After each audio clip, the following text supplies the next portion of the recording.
Hello and welcome to the Grand Line Review, your source for everything One Piece. So I just got finished watching episode 870, and while I don't normally do anime reviews, I think it's time to make an exception in this case, because this episode deserves some recognition. If you're familiar with my channel, then you're probably well aware that I have an exceedingly low opinion of the anime, and the trifecta of companies milking it for profit. However, in the interest of fairness, I have to give credit where credit is due. For the most part, this episode was just bloody fantastic. I mean, yes, it does start out really slow with some anime editions of Luffy's training, but as soon as we kicked into gear with Snake Man, episode 870 had me visually captivated right up until the to be continued screen, which came about far too soon because I just wanted more. Now this spike in quality isn't too unusual, because Toei do generally nail these incredibly important events, clearly investing significantly more into them than the average episode. And first up, the Snake Man transformation was simply beautiful. It had an air of power to it that I think was very much missing in the manga, although my personal favorite part of it was when we got a close-up of Luffy's eye and saw the pupil transform in that stunning spherical formation. It's such a little thing, but it really hammers home the idea that this is an entirely new form. It was just completely beyond my expectations, especially seeing the beginning of it at the tail end of episode 869. I'm incredibly glad that they brought completely new animation to the table, and I have no doubt that this is going to become one of those iconic moments in the series that gets shared to bring people into One Piece for years and years to come. That's before we even get into the fight, and I am extremely happy to report that this episode was mostly non-stop action once it began. None of this 30-second standoff business or filling too much time showing characters breathe at great length. It was just solid content. Although I will say that the initial jet culvering didn't quite have the impact I was anticipating, but also that's quite forgivable because Snake Man isn't some superpowered form. It's entirely focused on speed and maneuverability, with fairly average strength punches really. But also with that said, many of the other Snake Man hits proved incredibly satisfying, absolutely nailing the impact with both visuals and audio. And that of course also extends to the hits of Katakuri, who felt like an absolute powerhouse, especially when using the buzz cut mochi techniques. Like, oh my god, when they landed, it felt like it hit me, which is fantastic, exactly the effect we want. And on a more minor note, this reminds me that a huge part of why some of these impacts felt so great was to do with the animation of the environmental destruction, particularly in the case of the first buzz cut mochi. The wave of destruction it creates is just so powerful, and it's something that I don't think we get to see done very well or even at all, for the most part, in modern One Piece fight sequences. The characters were also completely on model during the episode, with some portions even looking like they were ripped straight from the manga. In particular, I'm thinking of the shot of Katakuri after he slams Luffy into the ground, a shot which I remember lingering on for quite some time in the manga because it just looks so damn cool. And that is exactly what I wanted to do here in the anime. Although speaking of that motion though, I was slightly annoyed when we came back from the Pudding and Sanji stuff and they decided to show Luffy being smashed into the ground again. Not even in a very abridged way either, they just straight up repeated the scene. And as much as it was a stunning scene, that does annoy me a bit, because at that point I was 100% on board and ready to move on, and then we get 40 seconds of action we already saw after an entire filler scene, so it just brought the pacing to a complete halt, which is a shame, but luckily this episode had the content to start it back up again with a very satisfying clash between Luffy and Katakuri. And I really could go on at great length about the rest of this battle, but I fear it would just become redundant. It's a fantastic fight, beautifully animated, and for a very rare instance in this series, One Piece was done justice. If every episode had this kind of care and effort put into it, One Piece would be hailed as the greatest anime of all time, I have no doubt. But oddly enough, it's episodes like these that really reinforce me into being so harsh on others, because this episode proves that Toei has incredibly talented staff, and when they are given the appropriate resources, they can knock it out of the park. As much as it's such an easy solution to the One Piece problem to say that Toei just don't hire great people, that's not true. It's just that the people they hire are never allowed to really do their jobs. And having said all of that, look, this episode is far from perfect itself. I've already made mention of the Sanji Pudding interlude, but also the stuff with Rayleigh in the beginning was kind of painful, considering that the last episode ended with transforming into Snake Man, and then it takes up until about 8 minutes into this episode before we actually get to see the thing that we were so excited for, and a lot of this whole sequence is very much reused Gear 4th animation, which sticks out pretty obviously. I will say that the idea of seeing Luffy fighting Rayleigh as part of his training is kind of appealing. I mean, I very much prefer this kind of filler to a lot of other filler techniques Toei employs, but it just took far too long. And in any other episode, I'd probably demonize the hell out of that and go on some sort of huge rant, but the interesting fact is I almost don't really care. All because what came after it was just so satisfying. A huge chunk of this episode was flawless, and in this climate of One Piece animation, I will take that wholeheartedly. If you, like me, are incredibly disenfranchised with the anime, I recommend watching this episode, because it should give you at least a sliver of hope in regards to the potential it holds. Whether or not the series will live up to this potential, or if it will just slip back into decay as it almost always does, remains to be seen. But for the first time in a very long while,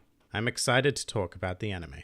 If you enjoyed this video and the content this channel produces in general, then please do consider donating to the Grand Line Review Patreon, because the support of all of you amazing people is what continues to make this channel possible. Also do check out my Teespring store if you're interested in shirts, hoodies and other miscellaneous items, with the proceeds also going directly to support the channel. And if you'd like to join the fun at any time, then please do head over to my Discord server, where a wide array of shenaniganry takes place on a daily basis. And finally, please do comment with your thoughts on episode 870. This has been the Grand Line Review, and I'll see you next time.